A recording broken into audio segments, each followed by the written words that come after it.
Love staying informed?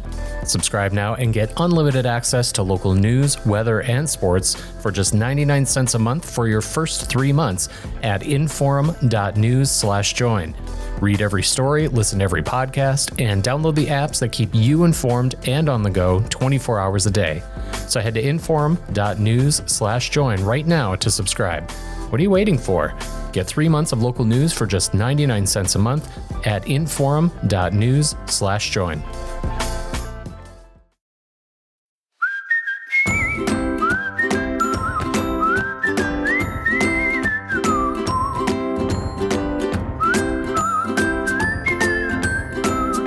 Welcome to Plain Talk, and boy, a lot going on in Washington, D.C. For the first time in American history, a Speaker of the House was essentially deposed, removed from office, midterm, no scandal, no health concerns, was just removed. Here to talk with us about that is Congressman Kelly Armstrong, who's been in the mix of all this. He was a supporter of Representative Kevin McCarthy, former Speaker of the House Kevin McCarthy, voted for him, but the Speaker is no more. Representative McCarthy posting on Twitter that he doesn't plan to seek that position again. And so now the question is, as we just passed a continuing resolution, we're a little more than a month away from that continuing resolution expiring, at which point, if nothing's done, the government shuts down. And currently we have a question mark as Speaker of the House. Congressman, how are you? I'm great. Just a normal day. Just a normal day. I'm actually really sad. So yeah, well, I mean, let's talk about that. What do you make of the motivations for doing all this? What was the point? Well, I think the motivations are what I said on the floor of the House yesterday. We have far too many members of our conference and in Congress in general. That's incentive structure has nothing to do with governing. It's about chasing whatever taste they can get of mediocre celebrity. And I think there is nothing policy about the reason this came out yesterday. It's just not true. This is about personalities. This is about personal grievances, and it's about getting attention. You know, it's worse for the Republican conference. It's worse for our constituents. It's worse for conservatives. We just gave Joe Biden and Chuck Schumer unified control of Washington, D.C. for the foreseeable future. You know, it's interesting you say that, because I remember during the Trump years when we were running massive budget deficits, I don't remember Matt Gaetz wanting to shut down the government then. I don't remember him, or at least certainly not going to these extremes. So this seems, to your point, selective. If I heard it once, I heard it 50 times on the floor yesterday. We're $33 trillion in debt. Like Speaker McCarthy accumulated that debt in the last 9 months. And the fights on spending, which I've pointed out forever, are really about one half of 1/4 of the budget. I mean, they're rounding errors. So this has never been about that. Our goal as conservatives is to bend the trajectory on the things we can accomplish. But if you're not going to have a conversation about mandatory spending, if you're not going to deal with those things, and we can't, right?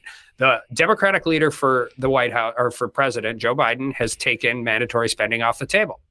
The Republican leader for the White House has taken mandatory spending off the table. So we're dealing with, and you take out military, you take out veterans, you take out interest on the debt. We're dealing with 1/2 of 1/4 of the budget, and we're never going to balance $33 trillion. What Kevin McCarthy did do was open the House up. This is the first time we've had regular order and an open amendments process in decades. But at the same time, these guys demanded regular order, which I appreciate, because it gives an at-large member from North Dakota the ability to be heard on any bill that I think is important to my constituents. But then they're also demanding outcomes. You can't have both.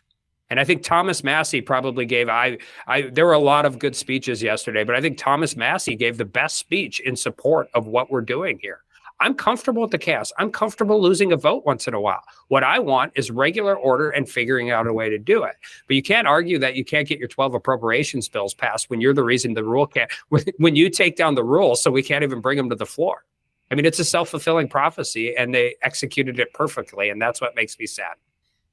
Congressman, you had words of praise for Kevin McCarthy on the floor yesterday, and you spoke a little bit to that just now about opening the House. For folks who aren't in the mix out there and seeing the headlines, I've seen a lot of quotes saying that McCarthy had been, there seems to be a narrative gathering that he had broken promises both to the president, the Democratic side of the aisle, his own caucus, the Freedom Caucus, and that this was a collection. The consequence of him being thrown out yesterday was a consequence of maybe breaking promises to pretty much every group he had been with. Do you agree with that narrative at all? Do you disagree? What was your experience within the Republican? I disagree completely. I think when every single Democrat votes against you on the floor, that means you're probably a pretty effective speaker. We can go back to Limit, Save, Grow and Inflation Reduction Act and all of those things, and Fiscal Responsibility Act. And a lot has been made about us breaking on the appropriations bills. But the first people who busted that deal? Senators. Democratic senators said they were going to bust through those caps and do a supplemental before the ink was even dry on that. So we don't cover that in the most appropriate way. But the reality is you can't promise regular order. I was in those negotiations for Speaker. I was in there. This fight became about rescissions and petty grievances and all of those different issues, but that is absolutely not true. I mean, demanding term limits comes to the floor. Great. They tried to get it out of judiciary last week. It failed. You know what that's called? Regular order. And there's people that support term limits, but they don't support 6 years for the House and 12 years for the Senate. I mean, talk about the situation you're putting yourself in. You're saying the body I am in is going to have a strategic disadvantage against the other body. It doesn't make a lot of sense whether you support them or not. So the narrative is always going to be run that way, but that's just simply not what happened. Kelly, what do you make of the Democrats?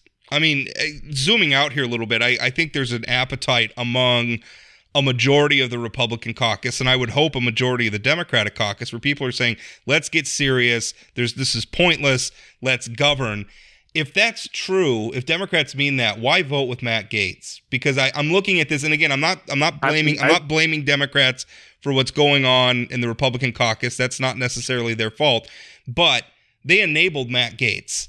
Hakeem Jeffries had a statement out. Well, first of all, let me back up. I spent the last 2 years under Speaker Pelosi's speakership where she didn't even let her own committee chairs do their work. Democratic committee chairs. Everything came out of the speaker's office and went directly to the floor. Period. Everything.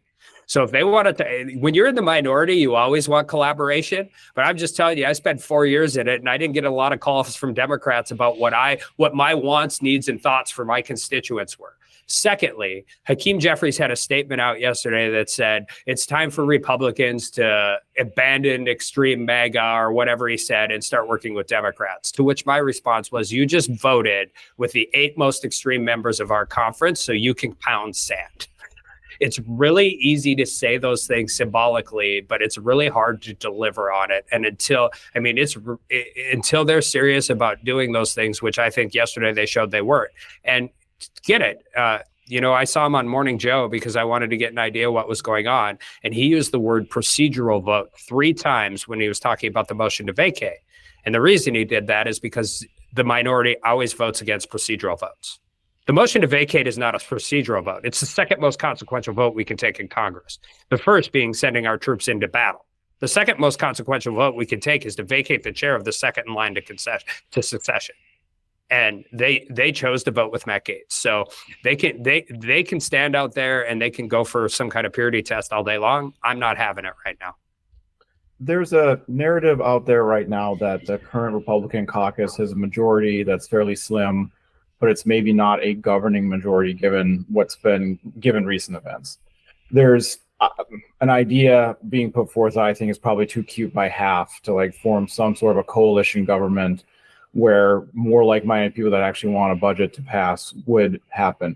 Do you have any kind of response to that? Is there any kind of rumblings of that? Because I would say the alternate is there is no speaker right now. Yeah. And you don't know who the speaker is going to be. So what is the answer? Yeah. I mean, I think the real answer is this isn't Mr. Smith Goes to Washington. I think we all wish it was at some points in time. But like I said, you had every single Democrat vote with Matt Gaetz yesterday to kick the Speaker of the House out. And there was a choice there. And I get it. I mean, but as somebody who's bucked my own party once in a while on those tough votes that I think matter for the institution and have taken all the incoming for it, I think it's okay to take those votes if you believe in the institution. There will be, here's the problem with your theory, Matt or Ben, is that would be all the Democrats and 12 Republicans. And that effectively means there is not a coalition government. That means there's unified control in DC. I think the real issue you've addressed is we have a math problem. And we have too many members in our conference that are interested in sowing the seeds of chaos. But also, I want to make sure we don't make this a 50-50 equivalency. We do that a lot in North Dakota, right? Everybody's in support of something and 3 people are against it. And when you write the newspaper article, it's like a 50-50 place. The overwhelming majority of our conference supported Kevin McCarthy. The overwhelming majority of our conference supported the most conservative fiscal package and the most robust border security we've ever taken off the floor last week. What you had then was 21 votes, and what you had yesterday was 8 votes. And so the reality is this is not an equal fight, but it is a math problem, and we're going to have to figure out a way to move forward. I just said it on Fox this morning. I said the price of my vote for speaker is a rule change, because you cannot allow one member of Congress to hijack the entire majority. And otherwise, it's just the same clown car with a different driver. That's the second time I've used the line today, and I'm going to quit using it now, but it really is true. Kelly, you talked about the incentives. I mean, you kind of referenced it twice. You know, there's people who aren't motivated by governing. They just want to sow seeds of chaos. And then you also mentioned the incentive structure where, you know, some of these members, Gates and some of the other people voting with him. By the way, it's not just them. It's both parties, and sure, a pretty significant chunk of both delegations are significantly more interested in doing their TV hit sure, than sitting in a committee meeting. So how do we change that? Because it seems to me like if they're in, I mean, ultimately, none of you get to govern without the voters saying yes. Yep. None of you get to be in that office. So at what point, how do you convince the voters who are voting for these people that they've got to stop? I don't know how you do it in each particular district. I try and do it here. I mean, there are times Ben thinks I am completely out of line. Rob, there's times you think I'm completely out of line. There's times when my base is mad at me. There's many more times where the Democrats are mad at me. But I try and be consistent, and I try and be honest, and I try and make decisions based on those things. I said this in a meeting last week, and I mean it. The reason a small minority of our conference can control what happens is because they're not scared of any vote. Everybody can go home and explain a vote. Here's how you change this. And this is really true. And I've seen this in my prior career. Really good trial lawyers become average trial lawyers because they quit trusting juries. You're good when you're 28. You're really good when you're 35. And by the time you're 45, you quit going to trial. You want to control it. You want to negotiate every settlement. You know you should go to trial, but you don't. Really good politicians become average politicians because they don't trust their voters. Go home and explain it. The Ukraine is a perfect example of this. The reason we are losing so much support for the Ukraine is because we tack it on to must-pass bills, and the President of the United States has never made a case as to why we are there, what our money is being spent on, and why it's important. Instead, we try and put it on a CR and kick it through, or it comes off the speaker's desk at midnight and goes the next day at noon. If there's ever been something that deserves a full, robust debate on the floor of the United States House and the floor of the United States Senate, it is our posture and our positioning with regards to Ukraine. Not the least of which is because I don't know when it became the Republicans' position not to want to kill Russians.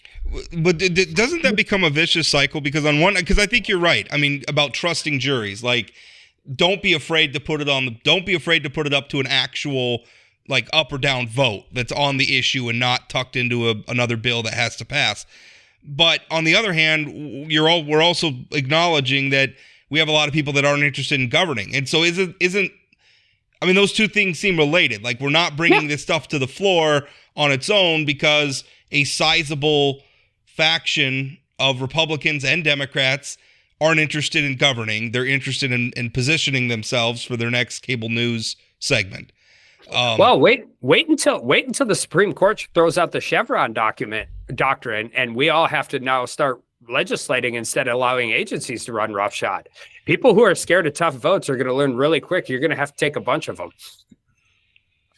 To your point, Congressman, not to drag out the Ukraine section, but as someone who agrees with you and about, I don't agree with our current spending and our posture with the Ukraine right now. Somebody needs to lay out the case and the accountability and the auditing and where the money is going. I agree that the world does not do well when the United States shrinks from it. And this is a real righteous fight.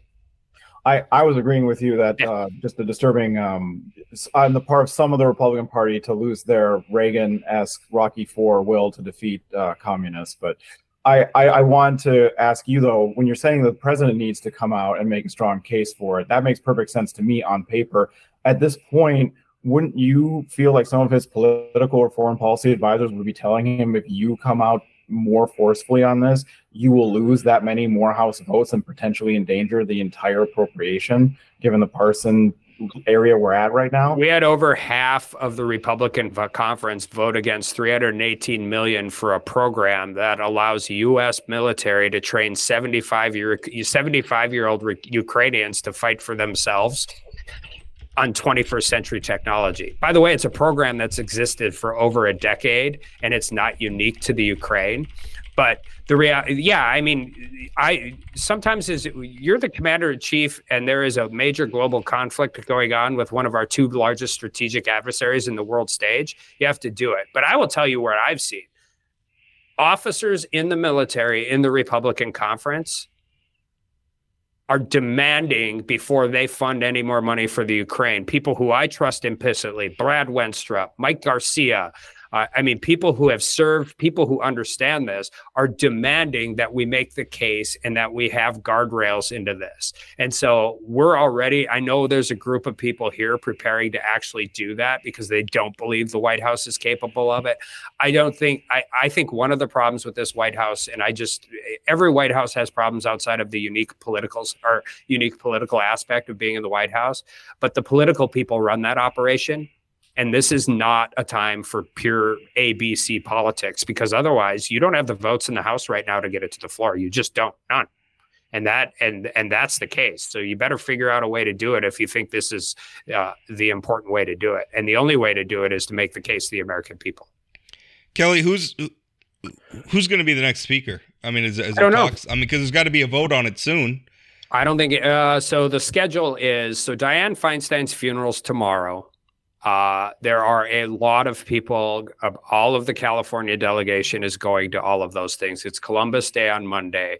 We will have a candidate forum within the Republican Party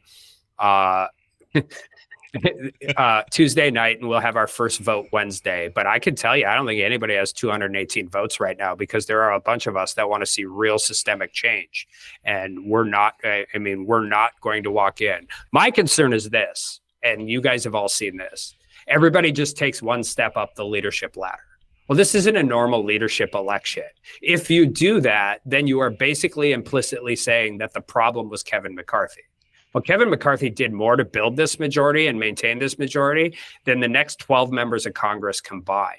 And I'm not going to be a part of that conversation, because they took down Boehner, they took down Paul Ryan. This fight has been going on for the last 15 years.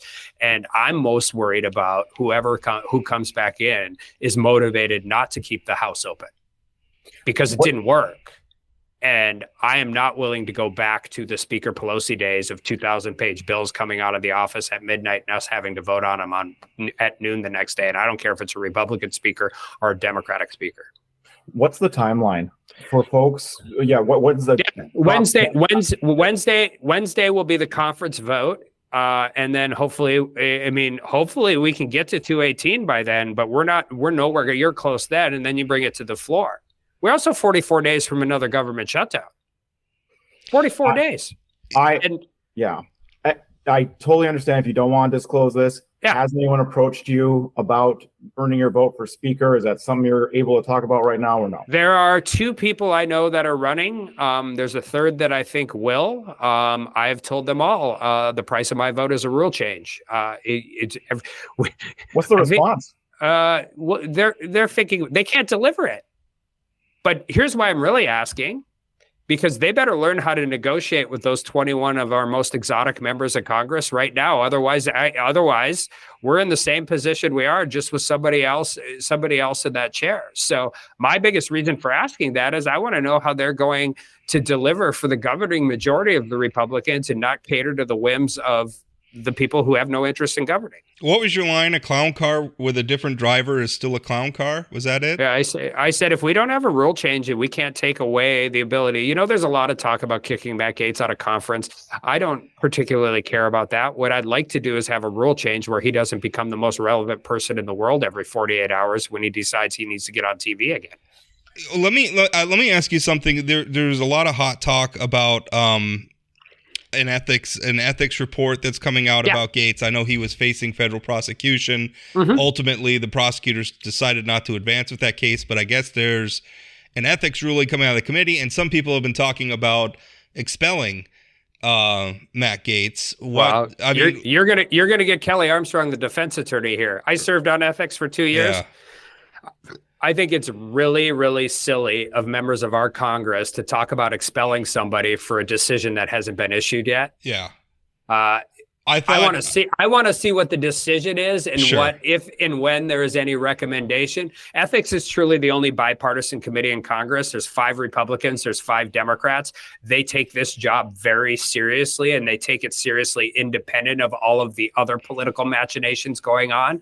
So I'm not in any way, shape, or form willing to even go down that road. And to be quite frank to my friends who are saying that, it's silly and it's stupid. When I read the headlines, I was thinking to myself, don't make Matt Gaetz look sympathetic, because if you're talking that way about expelling him before you've even seen a report, then you're just being political.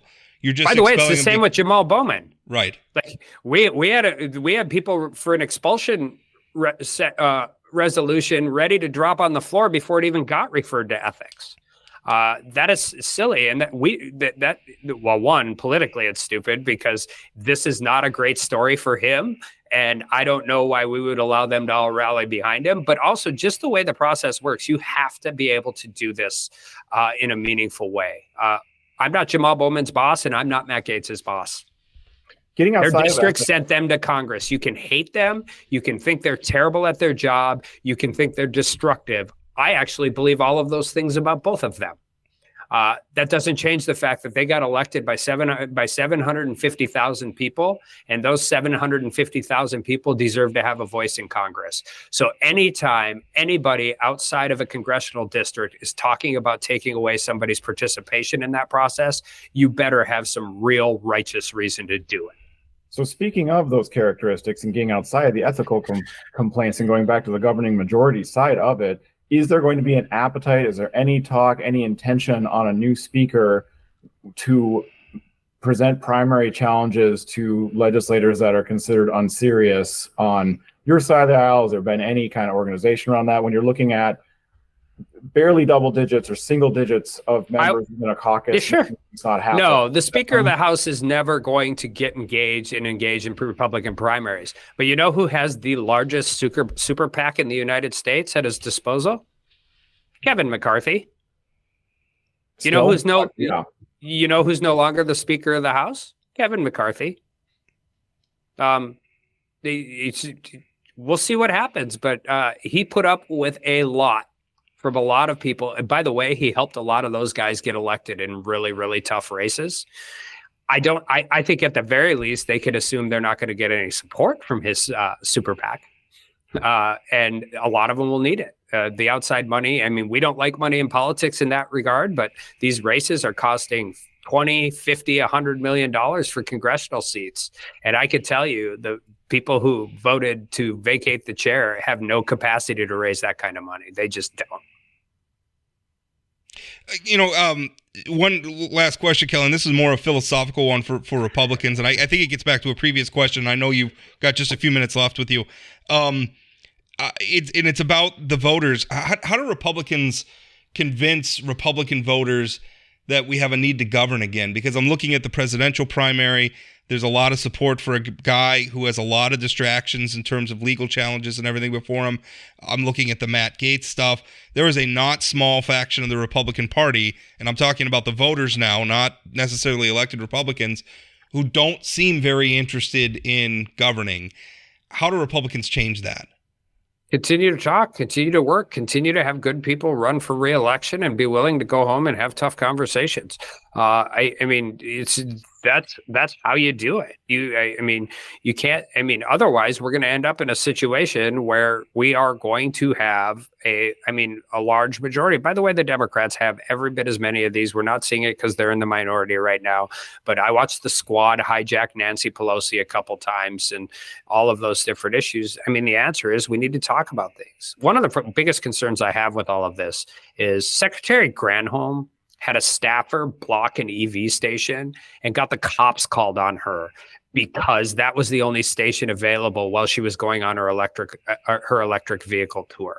Bidenomics is absolutely failing. Gas prices are up 46%. We have another problem with OPEC, of which North Dakota is part of the solution, not part of the problem. But we're not talking about any of those things. We have the EPA trying to shut down every coal plant in North Dakota. We're not talking about those things. We have a farm bill that we have to get done by December 31st, or our ag producers in North Dakota are going to be in a world of hurt. We have a federal government that needs to stay open.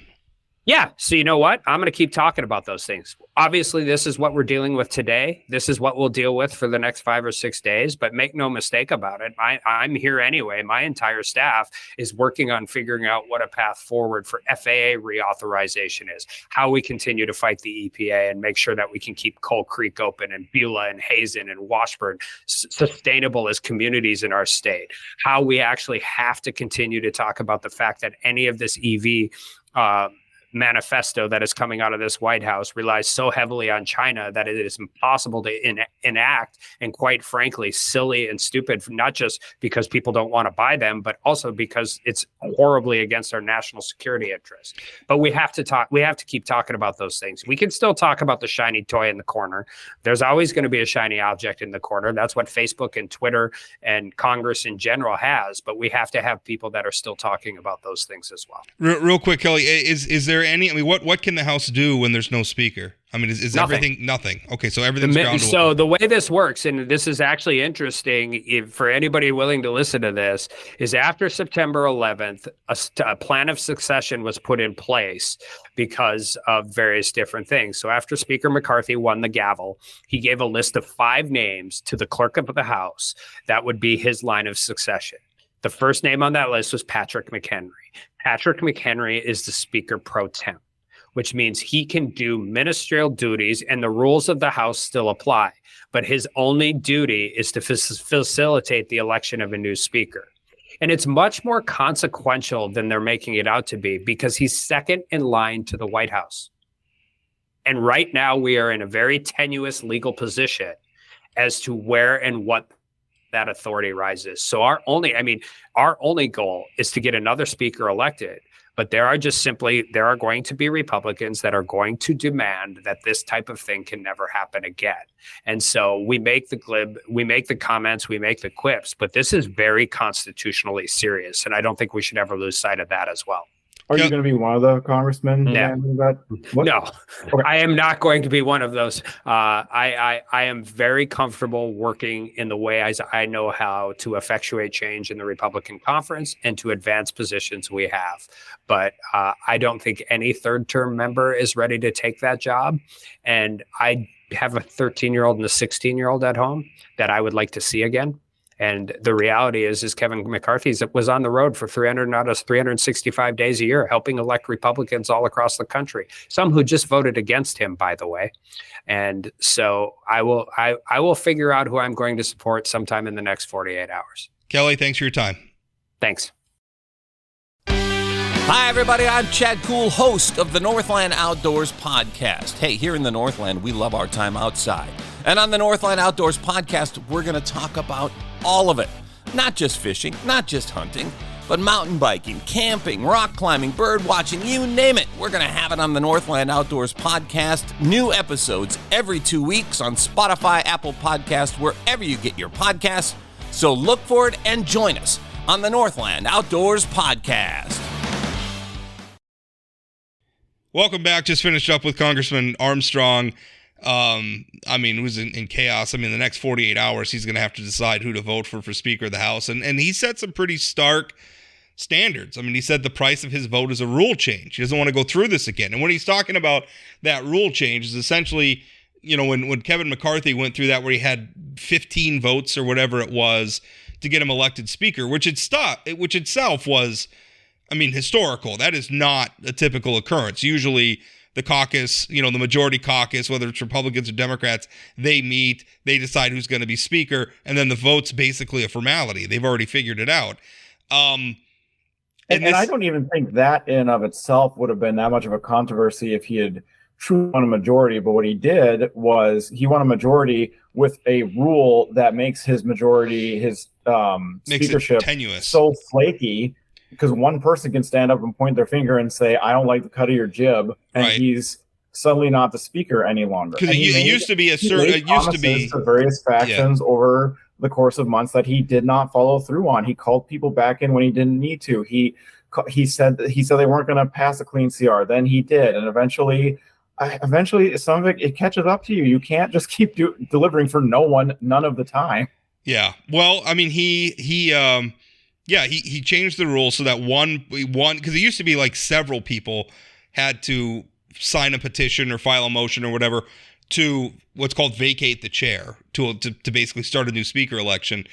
He changed it so that one person could do it, and so Matt Gaetz clearly unafraid to do it, and now here we are. And there's all those things at the end that Kelly listed, all the national debt, what's going on in Ukraine, a farm bill, just keeping the doors of the government open. All those things have to happen.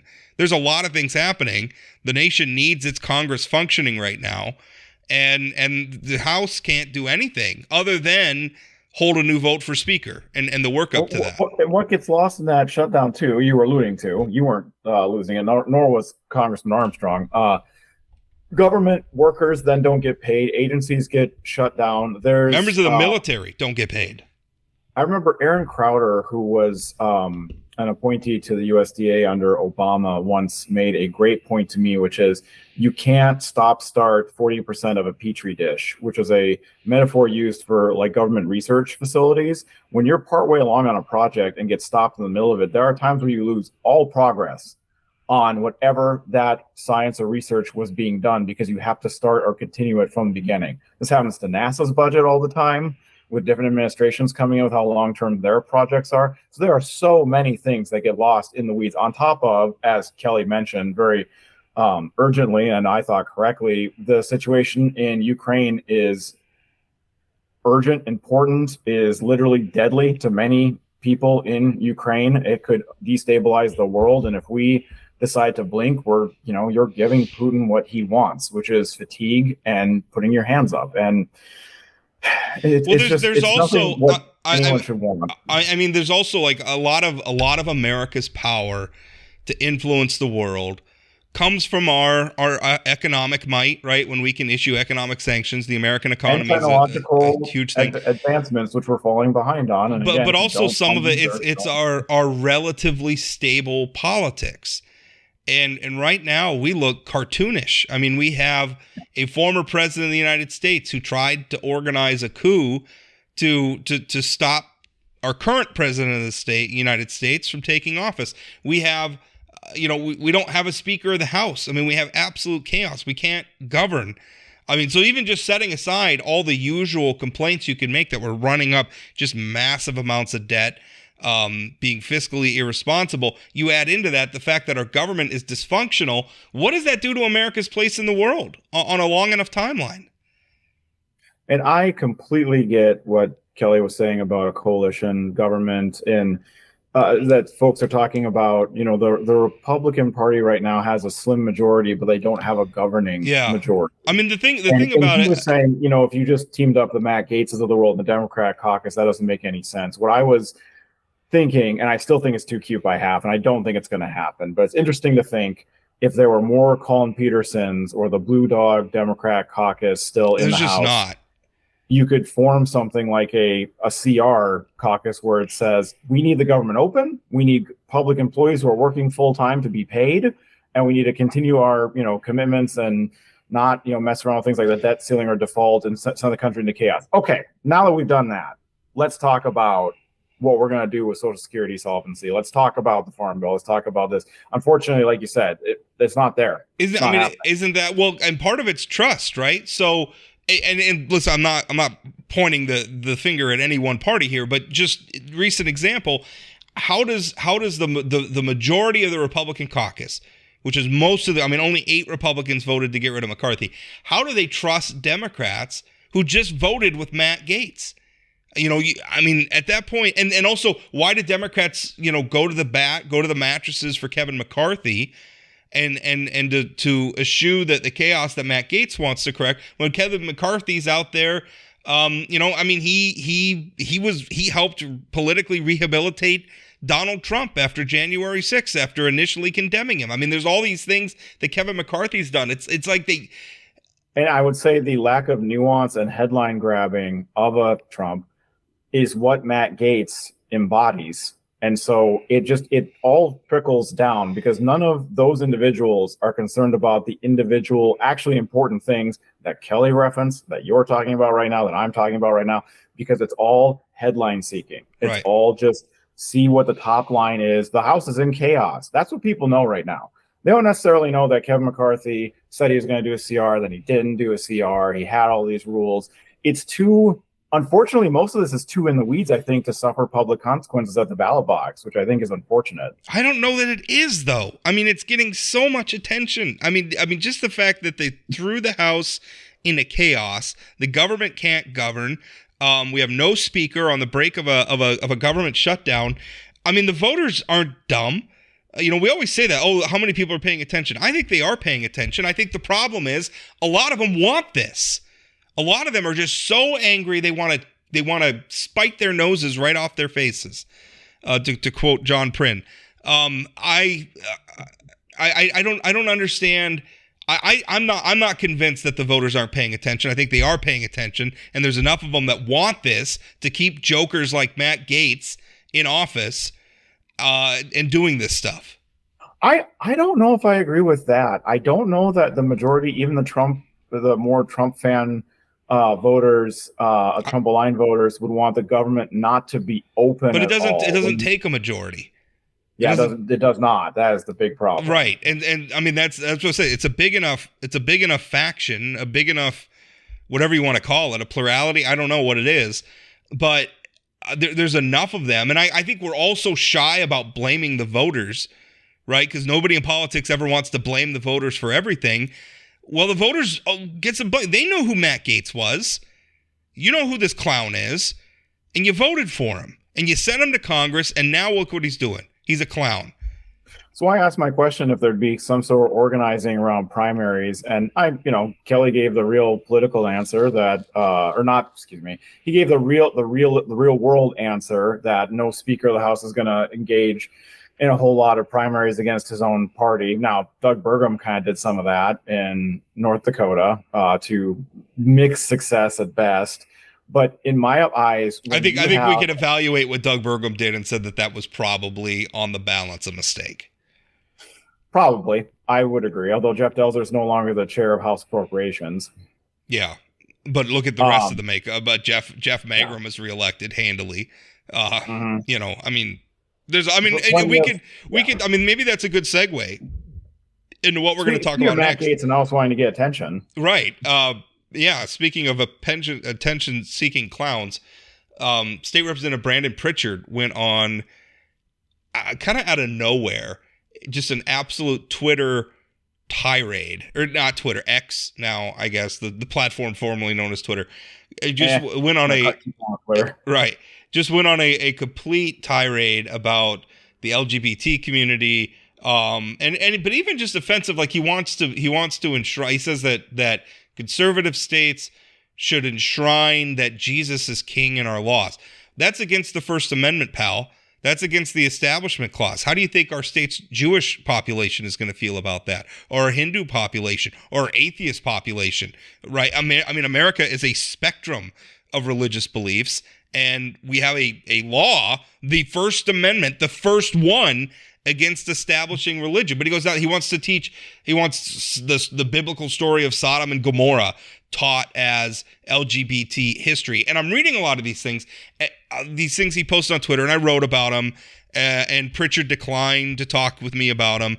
And then he also declined to be on this podcast. And I think record, you invited him on the show. I invited him on the show to talk about this. I mean, it was weird too. When I contacted him for comment about the story, he sent me a screenshot, because I had called him and I left a voicemail, and then I texted him.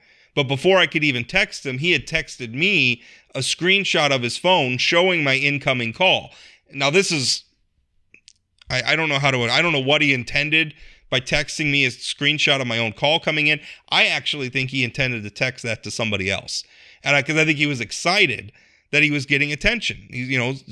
North Dakota's big bad political columnist was calling him about the things he was tweeting, which is probably what he wanted all along, which puts us in this quandary when it comes to people like Matt Gaetz and it comes to people like Brandon Pritchard. They thrive on criticism because they can just deflect it all. Oh, look, the mainstream media is coming for me. The liberals are coming for me. The establishment's coming for me. What a brave, courageous person I am. And it completely obscures the fact that they're clowns.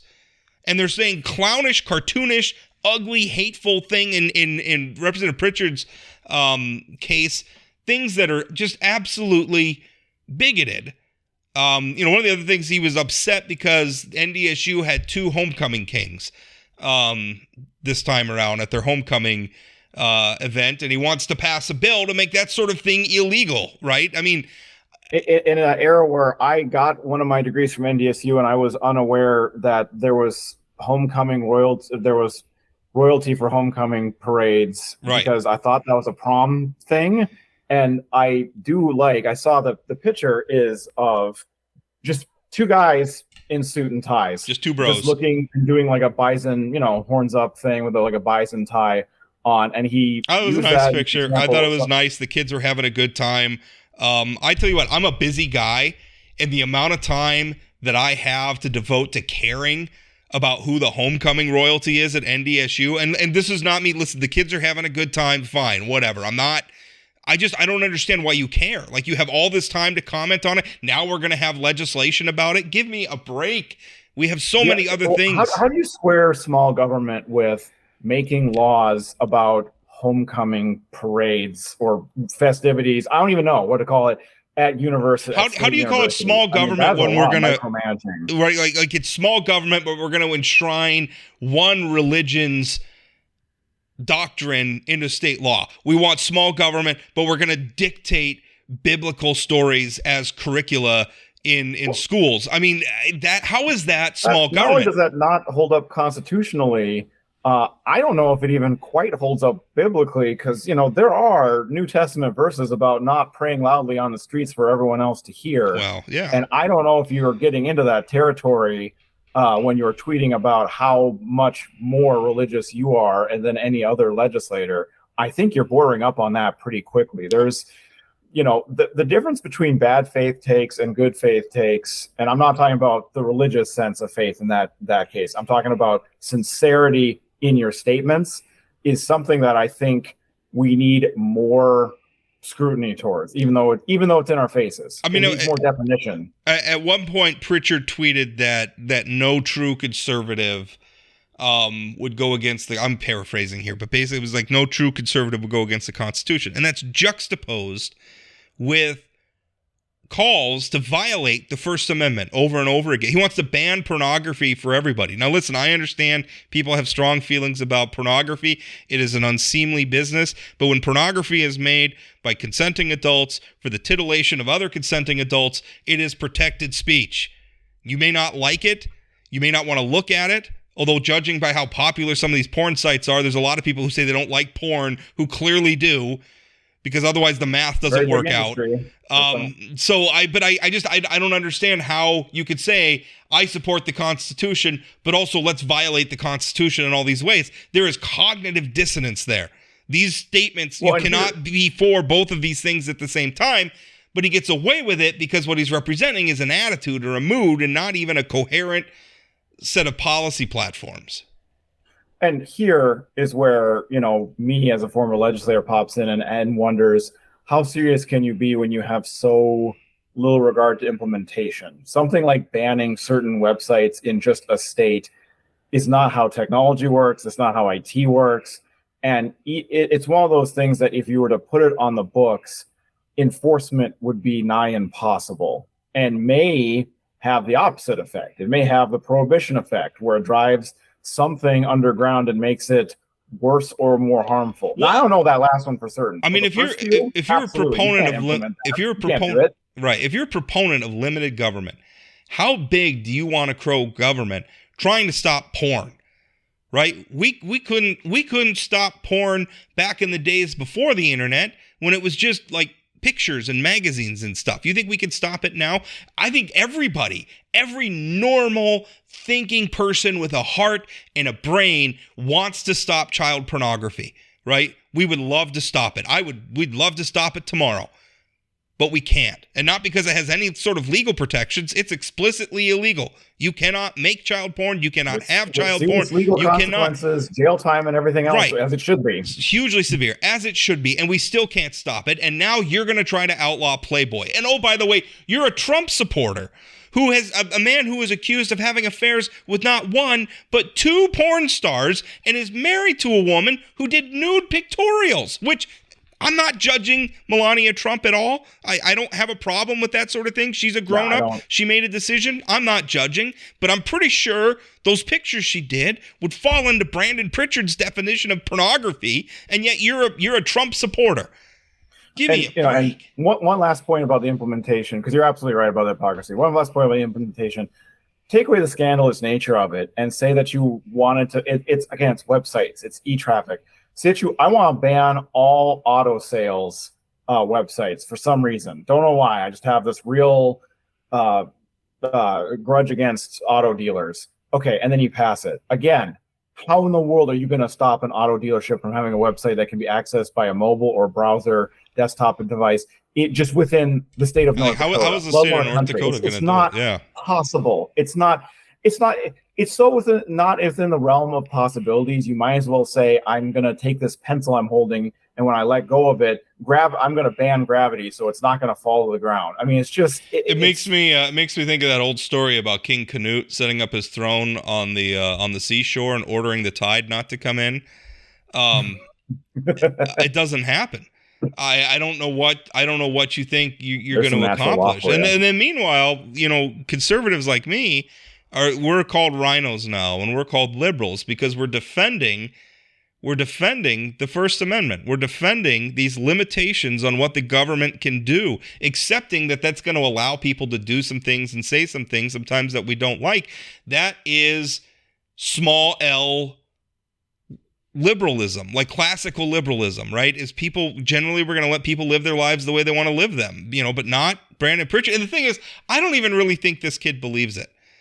I don't think he does. I think he's doing the same thing Matt Gaetz is doing, is it's just whatever's going to get him attention, which puts us in this terrible trap where it's like he does these outrageous things and our choices are to ignore him, which you kind of can't do when somebody who is part of the lawmaking process in North Dakota is talking about making horrendous, bigoted laws.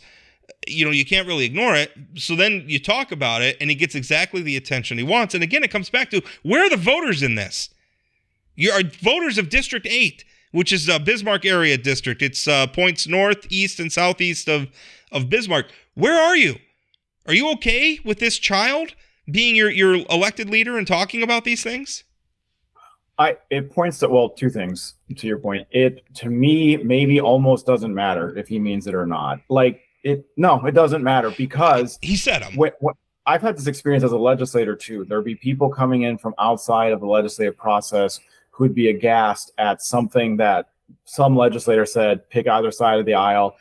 and then even a majority of legislators saying, "Oh, you don't have to pay attention to them. They're a clown. They're not serious." Well, to the voter, to someone coming in, they've got the word representative or senator in front of their name, and they have a vote on what becomes the laws that we all have to live by in the state. It does not matter whether you believe it or not. You're in a consequential decision-making role when you're an elected official and you swear an oath to the state constitution and to uphold it and to make laws. And the second point I'd make, and it is a critique of how you wrote about this, but it's just a point I'd push back on, is you're referencing his age or like lack of maybe life experience. I would say there are other legislators in North Dakota who are quite a bit older than him that have the exact same views. I do not necessarily think amount of experience in life or maybe even in the legislature would make much of a difference in this ideology. I could point to numerous legislators who've had multiple terms that would still line up with the ways of thinking that we've been pointing out. Yeah. Age, although what Pritchard's done, I mean, I'm trying to think of another lawmaker who was this overt about it. And I mean, it's a point about maturity. I mean, I wasn't around for like Nick Hacker or Stacey Dahl for Young Republicans, or when I got elected with, Tyler Axness was elected with me. He was 25 at the time. Kylie Overson was, but sure. I don't know. We've had a war and decry the entire state and say we should change the Constitution every other tweet. I'm just saying there are many people who got elected around that age that did not do these sorts of things. It's very precedented, in fact, in the state. Yeah, I don't know. I'm not sure that in your early 20s, you're ready for that responsibility. I think we ought to raise our standards for who we're electing to these offices across the board. But you can raise your standards. I wouldn't raise the age at all. No, ultimately it's up to the voters. I mean, I'm not real enthused with. I'm not enthused with the age cap that's probably going to be on our statewide ballot either. Because again, if the voters want to elect somebody who's 90 years old and they think that's the right choice for them, so be it. I mean, that's again, it keeps getting back to the same bugaboo, which is that the voters are electing these people. Well, and unfortunately, we have to segue to something that's all the more tragic, which is unfortunately recently Senator Doug Larson of Mandan, who was elected in 2020. He and his entire family, unfortunately, died in a plane crash in, I believe, the state of Utah. I don't know the details of the plane crash. Yeah, they were in. They were visiting Arizona, is my understanding. Okay. Senator Larson had recently received his pilot's license. He was flying them.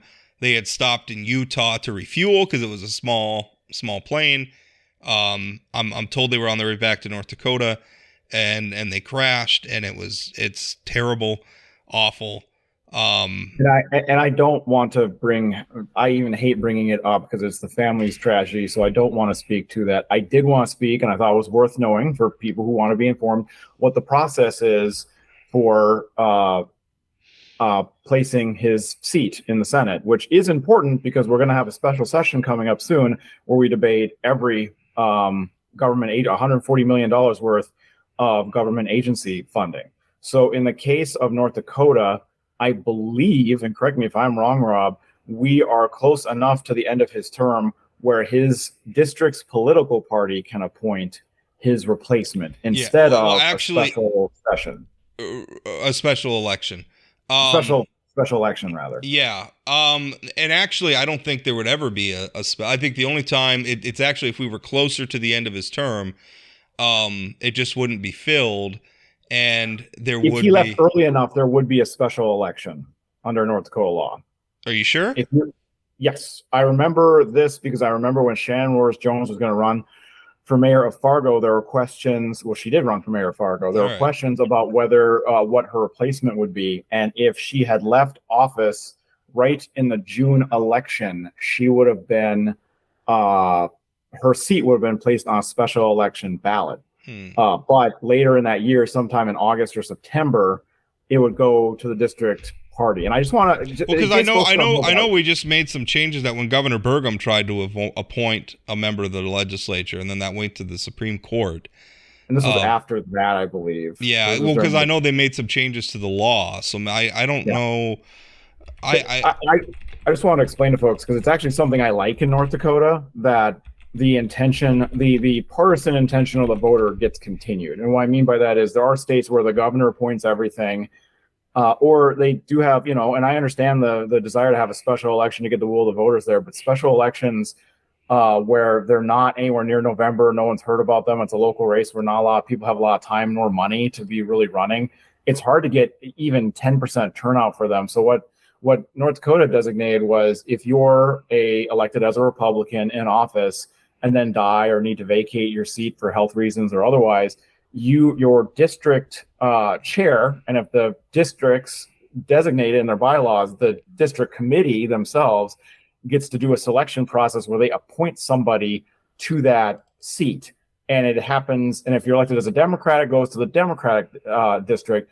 And what I do like about that is, using a national example, there is, I think, correct speculation around Mitch McConnell's potentially faltering health is not making him want to resign, either because he doesn't want to, or in the case of Kentucky has a Democrat governor who is not committed to replacing Mitch McConnell with a Republican.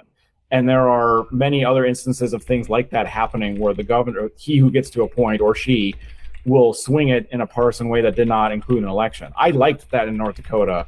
I like, and don't maybe use past tense, that we continue the will of the voter and it goes to the district to kind of continue that partisan intention of the voter. And that's what will be happening. I believe the district will be choosing in District 34 in Mandan for Senator Larson's replacement.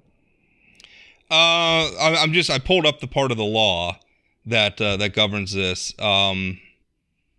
And it says if a vacancy occurs, or dies or becomes disqualified, because some of this got changed, because what happened with Governor Burgum is we actually had a legislative candidate who appeared on the ballot and who was elected, but had died before Election Day. So essentially the voters elected somebody who was deceased. And so there was a question of how to fill that, which wasn't really covered by the code. Governor Burgum tried to appoint somebody he wanted. The legislature sued, and it was this is if the office with the vacancy would not have been placed on the next general election ballot after the vacancy occurs, had the member elector candidate whose death, disqualification, or resignation created the vacancy been able to and qualified to fulfill the term, the individual appointed to fill the vacancy shall serve until a successor is elected at and qualified following the next general election. So I don't think there is a special election, Ben. Okay. The governor can call a special election, but otherwise they're appointed, and then their appointment has to be confirmed at the next general election. That's what it is. And the governor can call a special election, but otherwise the district party appoints. I actually wish it would just go to the district party. I think the governor being able to call it might be new, but maybe I'm just wrong. No, I mean, and again, we made some changes to that because we had that unusual circumstances where a person who was not alive was elected. Which, by the way, can you imagine being the Democrat who lost that race? Yes, I can. Oh man! All right. Well, that's it. I think the upshot of this show is we talk about chaos at the national level. We talk about chaos in North Dakota government, and we talk about, I know a lot of people feel cynically about the people we elect to office. We feel cynically about how, they're all liars, they're all cheats or whatever, right? That's kind of the common connotation of a politician in American society. And I'm telling you that you don't have to vote for people who live up to the stereotype. And we aren't going to get out of this until we get out of the narrative. And this is a both parties thing, but it's happened for a long time. And I would like for Democrats to stop embracing the idea that everyone that runs for federal office needs to run against DC and curse everything that's out there, or everyone that needs to run for an office needs to say that everyone who is there is corrupt, or maybe even. Well, I think also we need to throw out this idea, because everybody campaigns. I'm going to go to Washington, D.C., and I'm going to fight, and I'm not going to give in, and I'm going to have a backbone made out of titanium. Okay, the problem is if you send 535 members of Congress, 100 members of the Senate, 435 members of the House, you send them all to Washington, D.C., and they all have backbones of titanium, and nobody ever compromises. What do you think happens? Nothing. What we have right now. What we have right now. So we need to stop treating compromise like it's a dirty word. No matter whatever the election, Democrats exist in the world, Republicans exist in the world. Any bill that comes out of Congress is going to have to get some Republican or Democratic support almost all of the time. And federal public employees should be paid for the work they're doing and not have their paychecks even get stalled because of gamesmanship in that. Military members really should not never have want to that. worry about their next paycheck. You shouldn't sign Correct. up to serve your country in the military or even, frankly, to serve your country in the Department of Agriculture. You shouldn't sign up and then have to worry about where your next paycheck's coming from. It is absurd. It is ridiculous. And that's all the time we have for this show. So we're going to wrap it up there. Ben, thank you so much for coming on.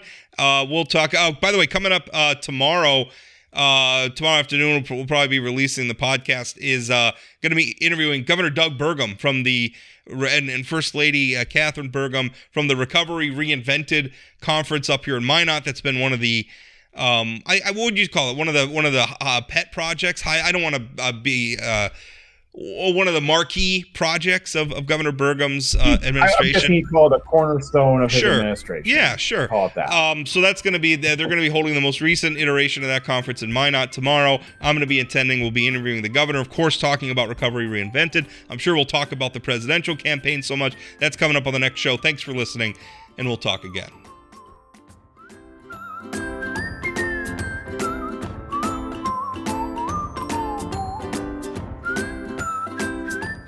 Did you know Forum Communications Company has a robust podcast library? At inforum.com/podcasts, we have everything from politics, sports, true crime, outdoor adventure, and more. Visit inforum.com/podcasts and explore them all today.